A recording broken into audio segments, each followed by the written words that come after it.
എന്തിനാണ് ദേവസ്വം ബോർഡെന്നാണ്. പൗരനാണെങ്കിലും ദേവനെയും ദേവിയെയും ഒക്കെ പെടുത്തിയിരിക്കുന്നത് മൈനർ എന്ന ഗണത്തിലാണ്. ഉദാഹരണത്തിന് നിങ്ങൾക്ക് ഒരു 18 വയസ്സ് തികയാത്ത ഒരു മകനുണ്ടെന്ന് കരുതുക. അവന് ബാങ്കിൽ ഒരു അക്കൗണ്ട് എടുക്കാൻ ചെന്നാൽ ബാങ്ക് അവനെ പെടുത്തുക മൈനർ എന്ന കാറ്റഗറിയിലാണ്.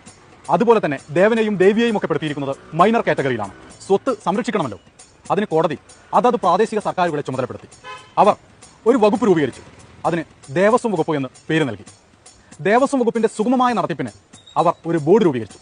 അതാണ് ദേവസ്വം ബോർഡ്. ദേവസ്വം ബോർഡിന്റെ നടത്തിപ്പിലോ അവരുടെ പ്രവൃത്തികളിലോ സാമ്പത്തിക ഇടപാടുകളിലോ നിങ്ങൾക്ക് എന്തെങ്കിലും ഒരു സംശയം ഉണ്ടായാൽ കോടതിയെ സമീപിക്കാം. ഹൈക്കോടതിയിൽ ഇത്തരം കേസുകൾ പരിഗണിക്കുന്നതിന് വേണ്ടി മാത്രം ഒരു ബെഞ്ചുണ്ട്. ദേവസ്വം ബെഞ്ച് എന്നാണ് അതിന്റെ പേര് തന്നെ. ഈ രാജ്യത്തെ ഏതൊരു പൗരനും ദേവസ്വം ബെഞ്ചിനെ സമീപിക്കാം, കണക്കുകൾ ആവശ്യപ്പെടുകയും ചെയ്യാം. അതുകൊണ്ട് നിങ്ങൾ കള്ളങ്ങൾ കൊണ്ട് വലിയ കോട്ടകൾ പണിതോളൂ.